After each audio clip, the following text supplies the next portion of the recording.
اعوذ باللہ من الشیطان الرجیم، بسم اللہ الرحمن الرحیم، اللہم صلی علی محمد وعلی محمد وعجل فرجہم۔ معزز ناظرین، السلام علیکم ورحمۃ اللہ وبرکاتہ۔ میں ہوں اطہر کاظمی اور آپ دیکھ رہے ہیں آپ کا پسندیدہ پروگرام احکام اسلامی۔ ماہ مبارک رمضان میں ہم لائیو ٹرانسمیشن کے ذریعے لکھنؤ اسٹوڈیو سے آپ سے مخاطب ہیں۔ دیے گئے نمبر پر آپ اپنے سوالات بھیج سکتے ہیں، وائس میسج کے ذریعے، ٹیکسٹ میسج کے ذریعے، اور آپ کے سوالات کے جوابات ہم دینے کی کوشش کریں گے۔ آئی ناظرین، قبل اس کے کہ اس پروگرام کا آغاز کیا جائے، امام زمانہ اجل اللہ تعالیٰ فرج و شریف سے ریلیٹڈ جو ہم اقوال زرعی یا حدیث مبارکہ پیش کرتے ہیں، اس میں سے ایک حدیث آپ تمام ناظرین کی خدمت میں پیش کرتا ہوں۔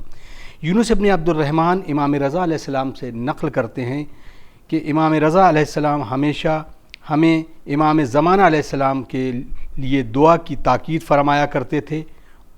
تو یقیناً ناظرین، ہمیں بھی چاہیے کہ ہم امام علیہ السلام کے لیے دعا کریں اور خصوصاً ان کے ظہور کی تعجیل کی دعا کریں۔ ہمارے ساتھ موجود ہیں حجت الاسلام والمسلمین علی جناب مولانا مصطفیٰ علی خان ادیب الہندی صاحب قبلہ۔ آئیے ان کا استقبال کرتے ہیں اور اس پروگرام کا آغاز کرتے ہیں۔ السلام علیکم۔ وعلیکم السلام ورحمۃ اگر پہلے ہی سوال جو ہے وہ خصوصاً ڈونیٹ اور ڈونیشن کرنے کے لیے ہوتا ہے، تو پہلا سوال انہوں نے کیا کہ روزے کی حالت میں کیا ہم بلڈ ڈونیٹ کر سکتے ہیں؟ اعوذ باللہ من الشیطان الرجیم، بسم اللہ الرحمن الرحیم، الحمدللہ رب العالمین، وصلی اللہ علی سیدنا محمد وآلہ الطیبین الطاہرین۔ دیکھیں، روزے کے حالت میں جہاں تک بلڈ ڈونیشن کا سوال ہے، اس سے روزے کے اوپر کوئی حرف نہیں آتا۔ اگر انسان کسی کو بلڈ ڈونیٹ کرتا ہے تو اس کا روزہ صحیح ہے۔ خود اپنے آپ میں بلڈ ڈونیشن ایک مباح عمل ہے، وہ کیا جا سکتا ہے اور اس سے روزے کے اوپر بھی کوئی فرق نہیں پڑتا۔ البتہ چونکہ روزے کی حالت میں خون نکالنا جسم سے مکروہ ہے، لہٰذا اگر امکان میں ہو تو مثلاً اگر بہت جلدی نہیں ہے، بہت ایمرجنسی نہیں ہے، تو افطار کے بعد اگر یہ کام انجام دے تو زیادہ بہتر ہے کہ اس کراہت سے بھی انسان بچ جائے گا۔ وَإِلَّا اگر بہت ضروری ہے، ایمرجنسی ہے، مریض کو فوراً خون کی ضرورت ہے اور آپ دے سکتے ہیں تو آپ خون دے سکتے ہیں اور آپ کا روزہ بھی صحیح ہے۔ بہت بہت شکریہ۔ گوہر صاحب کا سوال ہے، یہ سوال کرتے ہیں کہ آغا ہم نے سنا ہے کہ روزے کی حالت میں کسی طرح کا کوئی موسیقی یا اس سے ریلیٹڈ جو گانے وغیرہ ہیں گنگنانا بھی منع ہے۔ کیا اس میں منقبت یا نوحہ یا دیگر اس طریقے کی چیزیں جو ہم اہل بیت علیہ السلام سے ریلیٹڈ کرتے ہیں یہ بھی منع ہے؟ نہیں، دیکھیں، روزے کی حالت ہو یا نہ ہو، اگر موسیقی سے مراد وہی موسیقی ہے جو لہو و لعب کی محفل میں ہوتی ہے اور اس کے جو خاص طرز ہیں وہ خاص اس کے ساز ہیں، اگر کوئی انسان اس کو عام دنوں میں بھی کر رہا ہے تو صحیح نہیں ہے اور حالت روزہ میں بھی یہ کام انجام دینا نہیں چاہیے۔ البتہ اگر کوئی انجام دیتا ہے تو اس کا روزہ باطل نہیں ہوگا، لیکن بہرحال ایک ایسا عمل انجام دے رہا ہے جو خدا کو پسند نہیں ہے۔ لیکن جہاں تک ائمہ علیہ السلام کی منقبت کا تعلق ہے یا امام حسین علیہ السلام یا دیگر ائمہ کی شہادت کی مناسبت سے کسی نوحے یا سوز یا سلام کو اگر انسان اپنی زبان پر جاری کر رہا ہے، ولو اس کی اپنی خاص دھن میں جاری کر رہا ہے، تو نہ صرف یہ کہ یہ عمل کو نقصان دہ نہیں بلکہ عین مستحب عمل ہے، ائمہ کو پسندیدہ عمل ہے اور خدا کا پسندیدہ عمل ہے۔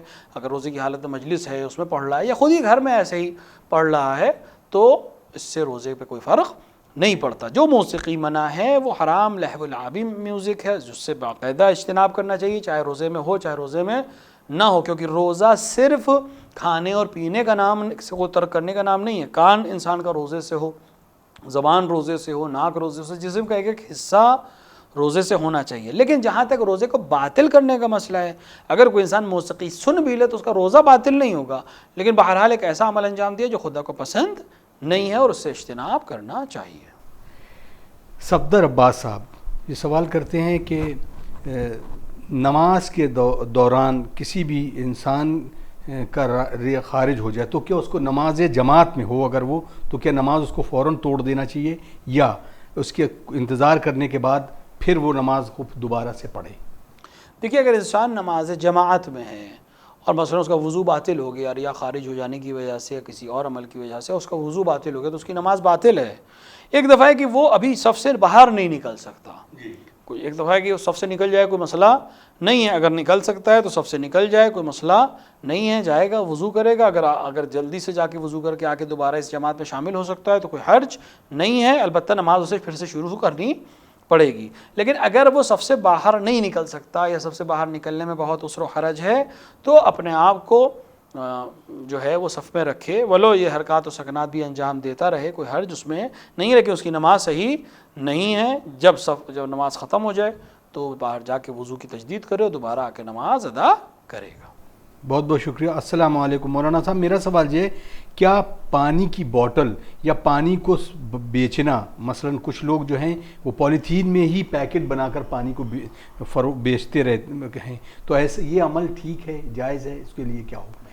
دیکھیے جہاں تک خرید پانی خداوند عالم کی مباح چیز ہے، لہٰذا اگر کوئی انسان ایسی چیز کو بیچ رہا ہے جو مثلا مباح ہے، سب کی ملکیت ہے، اس سے بیچ رہا ہے تو اس پہ ایک شرعی حکم آ جائے کہ سب، مثال کے طور پہ کوئی کسی نہر پر، جو عمومی نہریں جو ہوتی ہیں یا عمومی کنویں ہوتے ہیں، یا مثال کے طور پہ دریا کے کنارے کھڑا ہو کے اس کے پانی کو نکالے اور بیچے، تو یہ عمل صحیح نہیں ہے۔ یا مثال کے طور پر کسی شخص کی، مثال کے طور پہ ایک انسان نے خود کنواں کھودا ہے اور پانی نکالا ہے، تو اب وہ کنویں کا مالک ہے، لہٰذا اگر وہ باہر سے پینے والوں سے کوئی رقم لے رہا ہے تو وہ لے سکتا ہے، کیونکہ اس نے محنت کر کے اس کنویں کو کشف کیا ہے اور تیار کیا ہے۔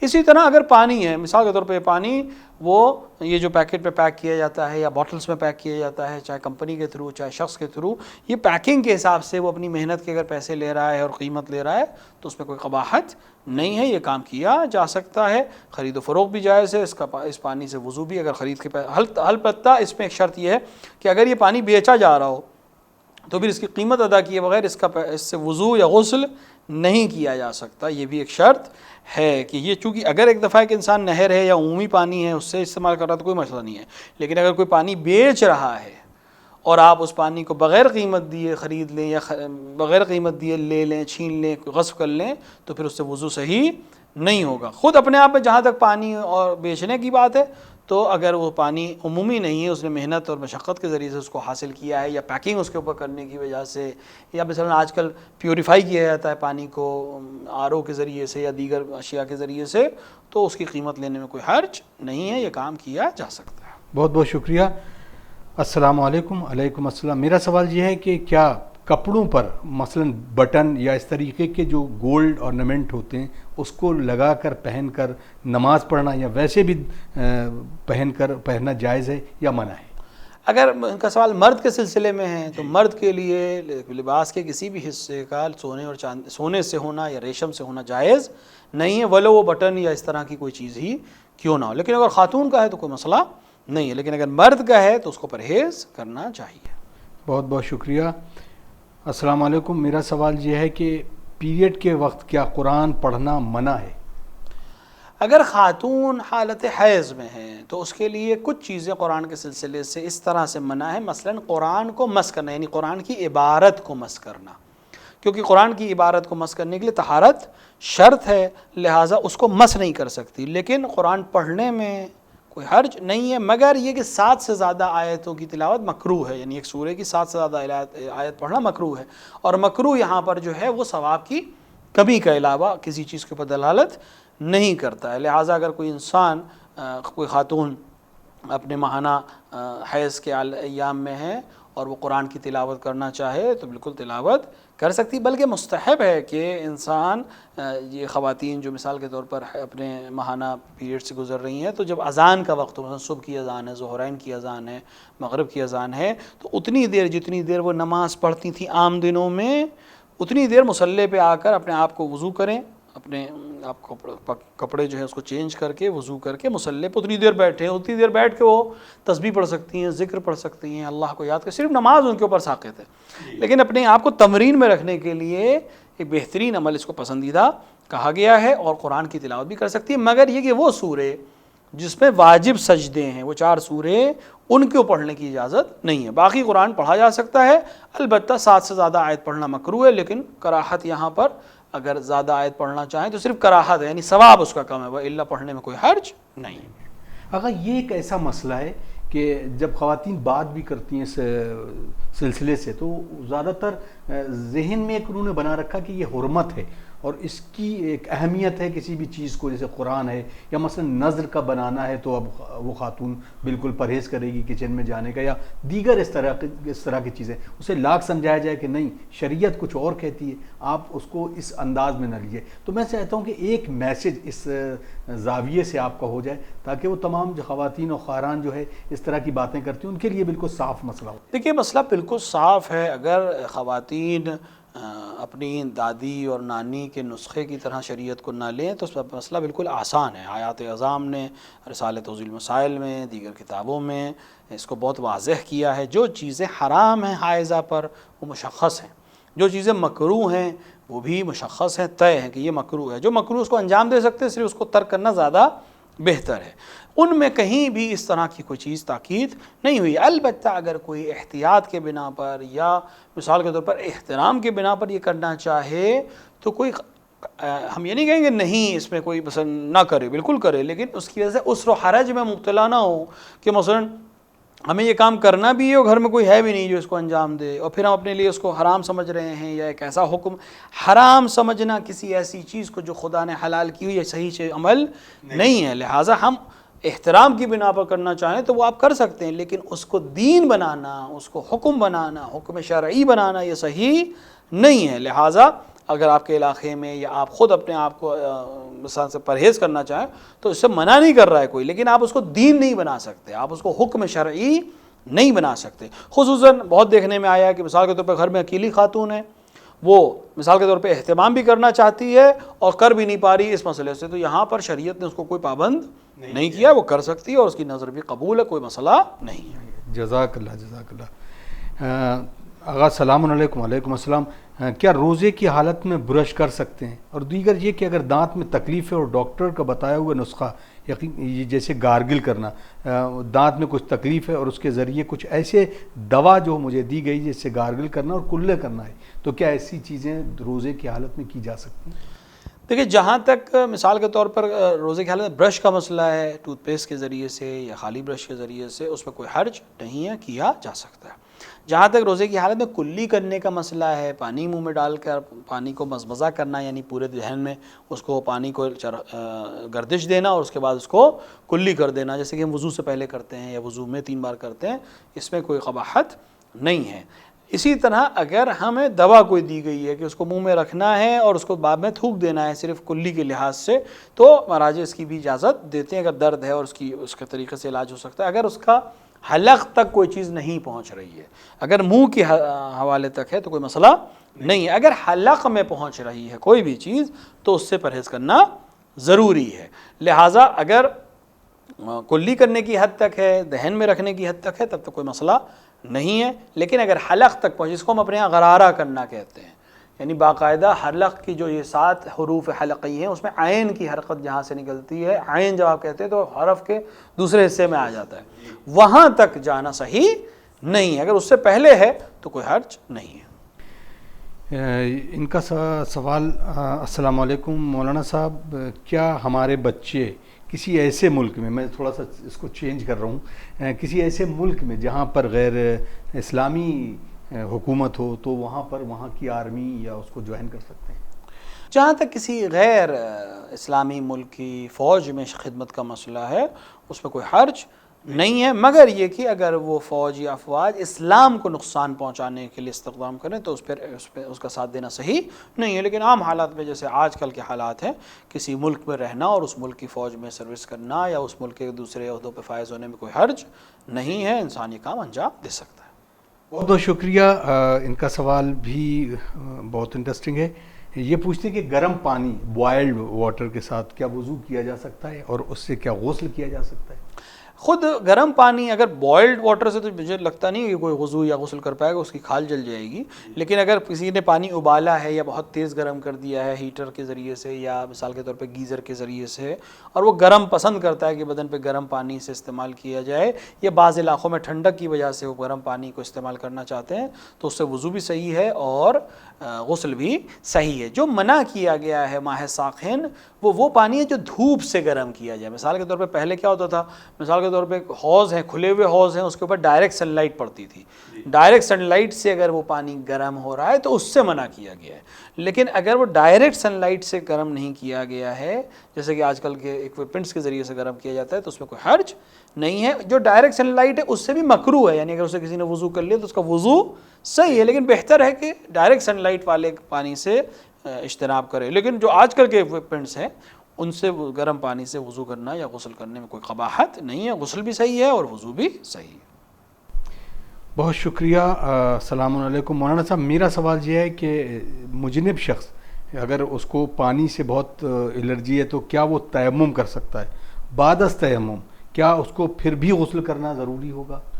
اگر کوئی انسان کسی مرض کی وجہ سے تیمم کرتا ہے، یعنی غسل نہیں کر سکتا ہے، جیسے کہ انہوں نے بتایا الرجی ہے، پانی کے استعمال سے اس کے جسم کو نقصان ہوگا، یا بیماری ہے، یا ڈاکٹر نے منع کیا ہے، تو ایسے شخص کے لیے تیمم صحیح ہے، اور جب تک یہ عذر اس کا باقی ہے وہ تیمم کے ذریعے سے اپنے کام کو انجام دے سکتے ہیں. اور ایک بار تیمم اس کے لیے کافی ہے. اگلی بار تیمم اسے تبھی ضرورت پڑے گی جب دوبارہ اس کے اوپر غسل واجب ہو. مثلا ایک شخص تھا مجنب ہوا، اس نے ایک بار تیمم کر لیا، اب وہ نماز پڑھنے کے لیے اس کے لیے وضو کافی ہے، یعنی اگر اس نے تیمم بدل از غسل جنابت کیا ہے تو اس کے لیے تیمم کافی ہے، وہ نماز پڑھ لے گا. بعد میں اس کی مثال کے طور پر اس سے وضو ٹوٹنے والا کوئی عمل سرزد ہو گیا یا سو گیا، اٹھے گا اپنا، اگر اس کی دوسری نماز پڑھنی تو صرف وضو اس کے لیے کافی ہے، اسے بار بار تیمم کرنے کی ضرورت نہیں ہے، مگر یہ کہ وہ عذر جو تیمم کا ہے، یعنی غسل نہ کرنے کا جو عذر ہے وہ ختم ہو جائے، مثلا الرجی ٹھیک ہو جائے، مثلا جو پریشانی تھی پانی کی وہ ختم ہو جائے، تو پھر اب اس کو غسل کرنا چاہیے، لیکن اس سے پہلے کے تمام مسائل اس کے صحیح رہیں گے. یا یہی مجنب شخص دوبارہ مجنب ہو جائے تو اور ابھی بھی اس کے لیے پانی مضر ہو، تو یہ جب تک اس کے ساتھ یہ مرض ہے یہ اپنے اعمال کو تیمم کے ذریعے ہی بجا لائے گا. اور اس وجہ سے کہ تیمم ہی یہ کر سکتا ہے، غسل نہیں کر سکتا، یہ کام کو یا اپنے کسی فعل کو انجام نہ دے، ایسا منع نہیں ہے. یہ غسل کی جگہ پر تیمم کرتا رہے گا، چاہے ابد تک کرنا پڑے، چاہے اسے پوری عمر یہی کرنا پڑے، کوئی اس پہ قباحت نہیں ہے. اس کا غسل، اس کا تیمم صحیح ہے، اس کی نمازیں بھی صحیح ہیں. بہت شکریہ. ناظرین آپ دیکھ رہے ہیں پروگرام احکام اسلامی اور لائیو ٹرانسمیشن کے ذریعے لکھنؤ اسٹوڈیو سے ہم مخاطب ہیں آپ سے. آپ دیے گئے نمبر پر اپنے سوالات بھیج سکتے ہیں اور انشاءاللہ اس کے مثبت جوابات آپ تک پہنچانے کی کوشش کی جائے گی. آئیے کچھ اور سوال ڈسکس کرتے ہیں. السلام علیکم. وعلیکم السلام. ماشاءاللہ جناب آپ لوگ کا پروگرام دیکھتے ہیں اور بڑی خوشی ہے کہ آپ اس طرح کی کوششیں کر رہے ہیں. میرا سوال یہ ہے کہ نماز جمعہ اور نماز عصر کے بیچ کے وقت میں کیا قضا نماز ادا کر سکتے ہیں یا نہیں؟ اگر کسی انسان کو وقت ملا ہے، نماز جمعہ پڑھ رہا ہے یا مثلا نماز ظہر پڑھ رہا ہے جمعے کے دن، اور بیچ میں وقفہ ہے، ابھی مثلا ابھی امام جو ہے وہ مثال کے طور پر اپنی دیگر تعقیبات میں مشغول ہے، یا مثال کے طور پہ ابھی نماز نہیں پڑھ رہا ہے اور ابھی نماز عصر شروع نہیں ہوئی، اگر جماعت سے پڑھ رہا ہے تو بیچ میں قضا نمازیں پڑھ سکتا ہے، کوئی حرج نہیں ہے. مستحب نمازیں پڑھ سکتا ہے، قضا نمازیں پڑھ سکتا ہے، کوئی حرج نہیں ہے. اگر اسے خود اکیلے نماز پڑھنی ہے عصر کی تب تو بالکل ہی کوئی مسئلہ نہیں ہے، لیکن اگر وہ جماعت سے پڑھ رہا ہے تو اگر جب تک امام جماعت کے لیے نہیں کھڑا ہے یہ بیچ میں تمام دعائیں اور نمازیں پڑھ سکتا ہے، کوئی قباحت نہیں ہے اور اس کی نمازیں صحیح ہیں.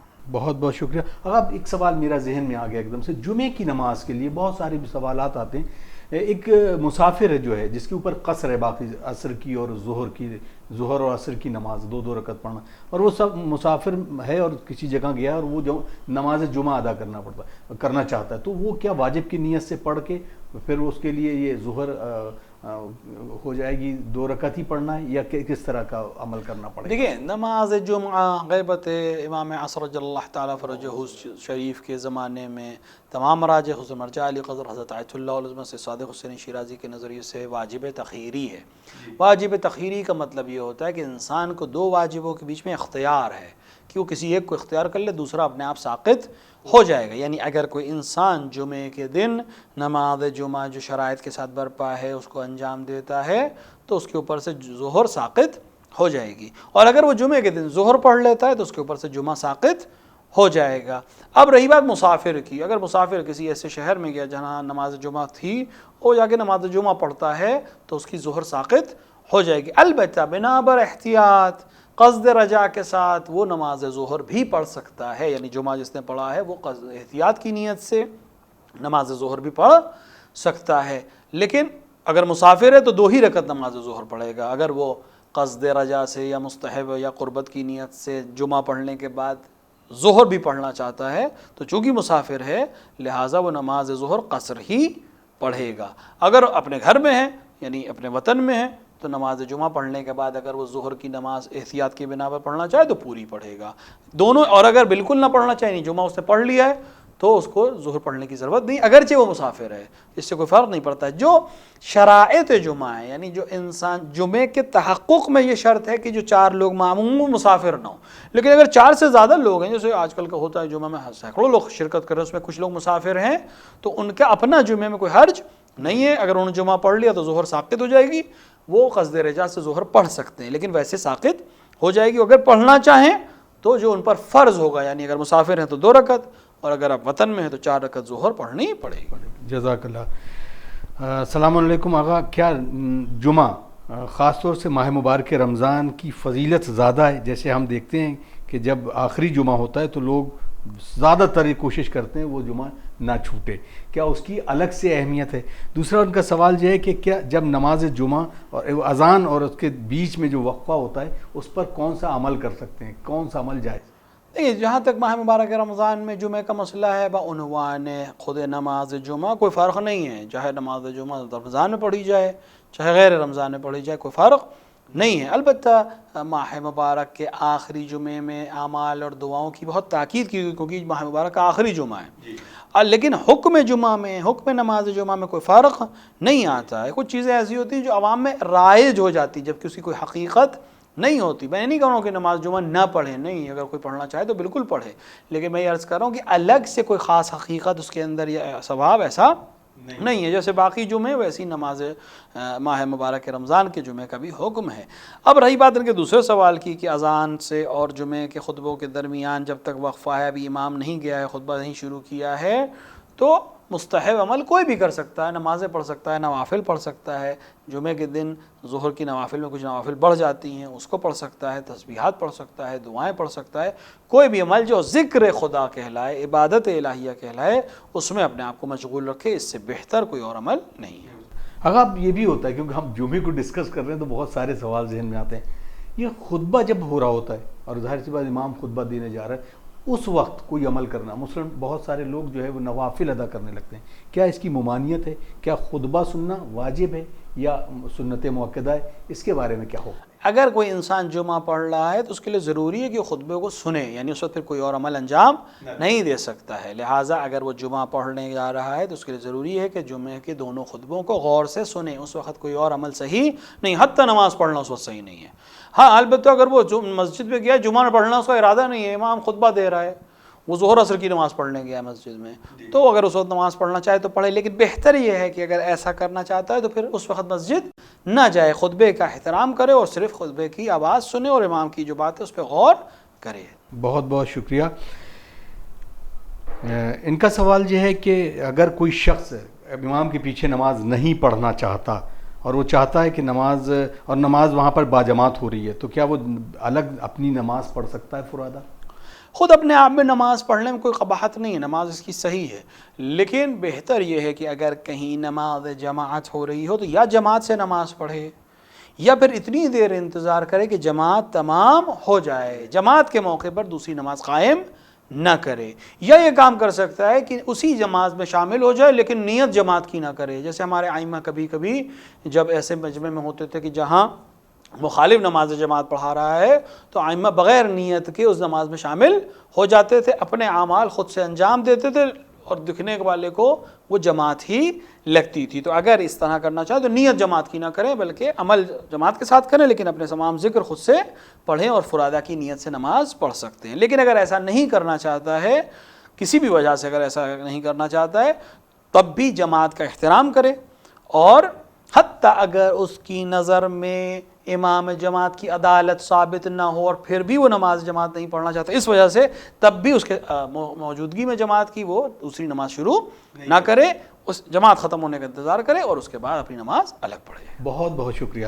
ناظرین, یقیناً ہم اسی تمام پہلو کو ڈسکس کر رہے ہیں کہ جس میں ہمیں خوبصورت دین ملا ہوا ہے, جس میں ہر ایک عمل کو بہت واضح طور پر ہمارے سامنے پیش کیا ہے. آپ لائیو ٹرانسمیشن کے ذریعے جڑے تھے ہم لکھنؤ اسٹوڈیو سے, اور ہمارے سوالوں اور جوابات کا سلسلہ یوں ہی جاری ہے. اپنے میزبان اطہر کاظمی کو اجازت دیجیے، انشاءاللہ اگلے ایپیسوڈ میں پھر کچھ سوالوں اور موضوعات کے ساتھ شامل ہوں گے۔ والسلام علیکم ورحمۃ اللہ وبرکاتہ۔ آئیے دعا کرتے ہیں، اللہم عجل ولیک الفرج۔